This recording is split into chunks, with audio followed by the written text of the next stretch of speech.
এই যে ফুলদানিটা, এই ফুলদানিটা আমাদের যে কি ভাবনা হয় আর কি হয় বোঝা যায় না। এই ফুলদানিটা আমি মেশোর থেকে আমি নিয়েছিলাম। এটার মধ্যে খুব সুন্দর গোলাপ ফুল লাগানো ছিল, কিন্তু এটা যে কোনোদিনও আমার শাশুড়ি মায়ের ফটোর পাশে রাখবো আমি এরকম কোনোদিনও ভাবিনি। এতদিন যাবৎ আমার খুব একটা মানে এটার জন্য কিছু একটা সুন্দর কিছু কেনা সম্ভব হচ্ছিল না, যেতে পারছিলাম না।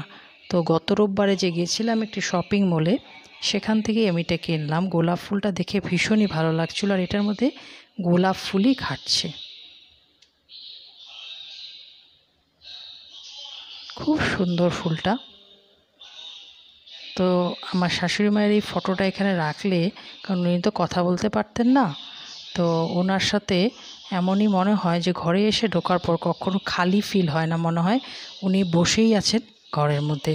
আগে যেমন এইখানটা একটা চেয়ার থাকতো, আসার পরে উনি, আমরা অফিস থেকে আসার পরে উনি বসতেন, কিছু খাবার টাবার আনতাম, মিষ্টি পছন্দ ছিল, মিষ্টি টিষ্টি খেতেন, ঠিক ওই রকমই এখনও মনে হয়, খালি মানুষটা নেই।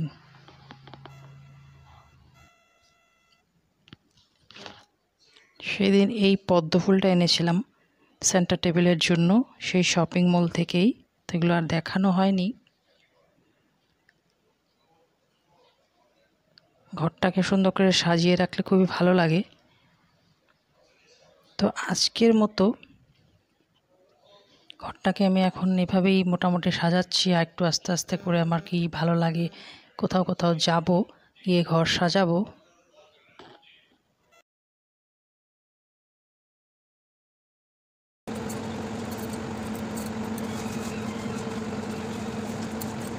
না, আমাদেরকে কিছু কিছু জিনিস অল্প করলে আমাদের খুব ভালো, যেটা মনের পক্ষেও ভালো, শরীরের পক্ষেও ভালো। মন ভালো থাকলেই শরীর ভালো থাকবে। তো মাঝে মাঝে গান টান করা খুব জরুরি।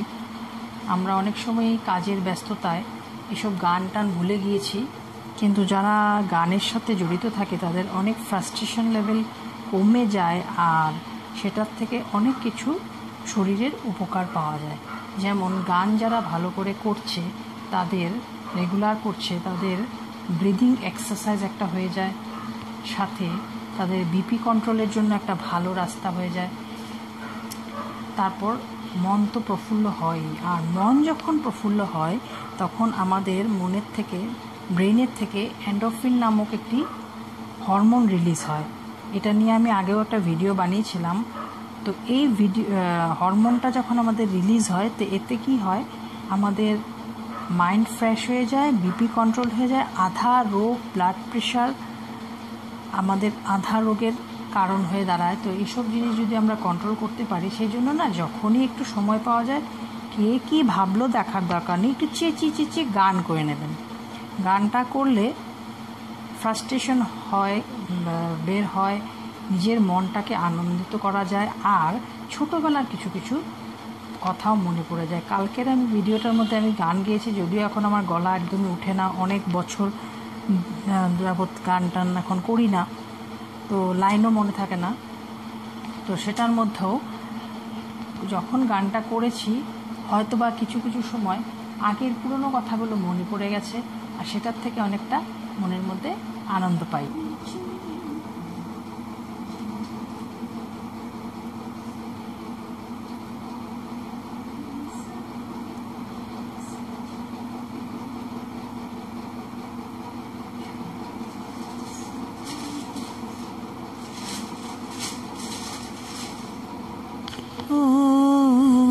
आओ तुम्हें चांद पे ले जाए, एक नई दुनिया बसाए, छोटा सा बंगला बनाए, दुनिया बसाए।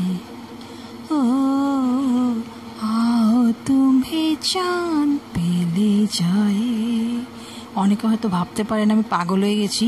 আমি পাগল হইনি। সারাদিনের যে একদম গদবান্ধা শিডিউল, সেটার থেকে বের হওয়ার জন্যেই ইউটিউবের ব্লগিং স্টার্ট করা, প্লাস গান করা, যা ইচ্ছা তাই করছি, সেটাই সবার সামনে আমি তুলে ধরছি। কালকে রাত্রি অন্ধকারের মধ্যে আমার হাজব্যান্ডের মোবাইল নিয়ে একদম গুটগুটে অন্ধকারের মধ্যে আমি গান গেয়েছি।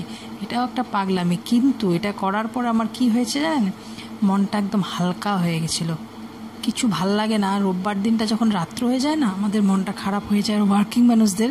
এই কালকের থেকে আবার শুরু, কিন্তু এটার মধ্যে এখনও আমার শরীরে এনার্জি লেভেল খুব কম, কিন্তু আমাকে করতে হবে। একটু অন্যরকমভাবে যদি আমরা কাজগুলো করতে পারি, সেটাই আলাদা মজা দেয়।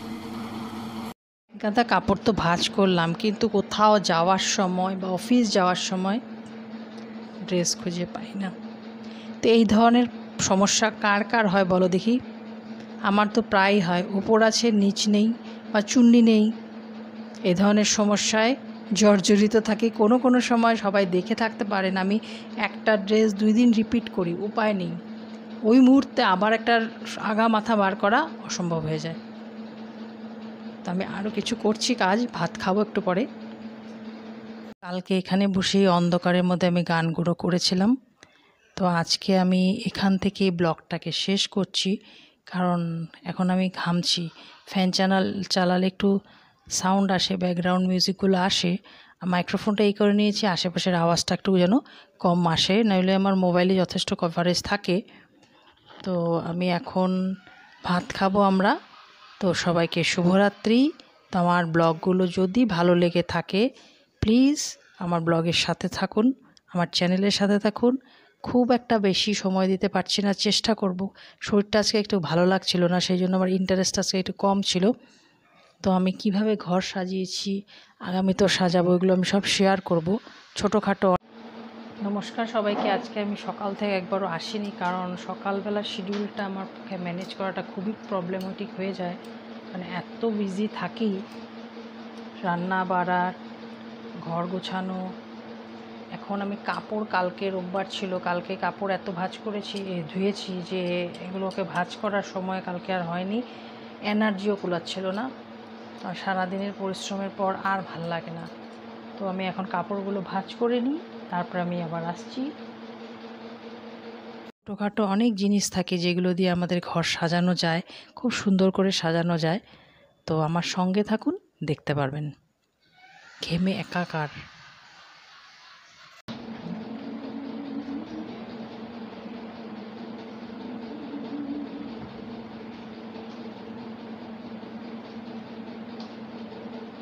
সব আলমারিতেই তো মেয়েদের দখল চাই। তো এই ঘরের আলমারিটা কথাই হয়েছিল যে পরে আমার হাজব্যান্ডের খালি হবে, কিন্তু এটা তো চলবে না। আমি কিন্তু একটু জায়গা নিয়ে নিয়েছি। কি করলাম, এটা ভালো করলাম না খারাপ করলাম?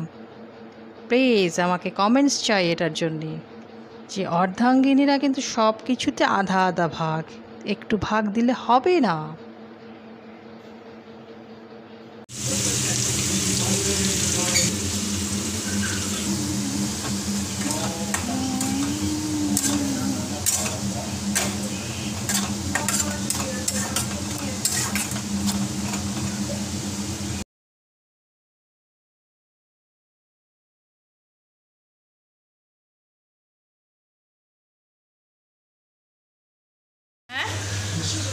আসো আসো, কথা বলছো, খেলা করছো? ও এখন আলস্যটা ভেঙেছে, আলস্যটা ভেঙেছে তোমার? ও বাবা আমার, কি বাবা, আমি একটু তোমাদের ফটো তুলছি, একটু ভিতরে ঢুকু করে। কি করছো? কি করছো? তুমি কি করছো ভিতরে ঢুকে? কি করছো ভিতরে? কিচ্ছু করবো না আমি।